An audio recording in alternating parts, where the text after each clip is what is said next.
Dojo Stories.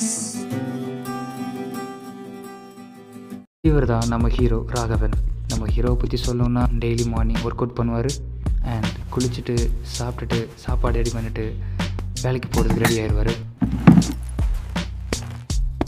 ரொம்பவே அழகாக அறிவாக ஸ்மார்ட்டாக எல்லா விஷயத்தையும் டீல் பண்ணுற ஒரு விமன்.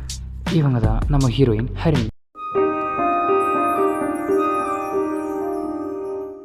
ராகவா, இங்கே கஸ்டமர் வந்திருக்காங்க, கொஞ்சம் என்னன்னு பாரு. ஆனால் நம்ம ஹீரோவோ துணி கடையில் வேலை பார்க்குற ஒரு சாதாரண மிடில் கிளாஸ் பையன். எல்லோரும் பஸ்ஸை பிடிக்கிறதுக்கு வேகமாக ஓடுறாங்க. நம்ம ராகவனும் பஸ்ஸை பிடிக்கிறதுக்கு வேகமாக ஓடுறாரு. ஹீரோயின் தன்னோட கையை நீட்டி ஹீரோவுக்கு ஹெல்ப் பண்ணுறாங்க. ஹீரோனோட கையை பிடிச்ச அந்த நொடி ராகவனுக்கு உலகத்தையே மறந்த மாதிரி ஒரு சந்தோஷம். தன்னோட ஹார்ட் பீட்டு தனக்கே கேட்குற அளவுக்கு அவ்வளோ சத்தமாக கேட்குது நம்ம ராகவனுக்கு. ராகவனுக்கு ஒன்றுமே புரியல. இது காதலா இல்லை எதிர்ச்சியாக நடந்ததா? திடீர்னு பார்த்தா ஹரிணிக்கு ஒரு ஃபோன் கால் வருது.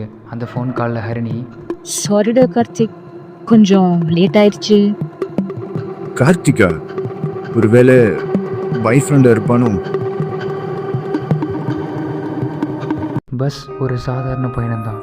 ஆனால் இந்த நாள் அது ராகவன் மனசில் எழுதின ஒரு வார்த்தை. அந்த வார்த்தை ஹரிணி.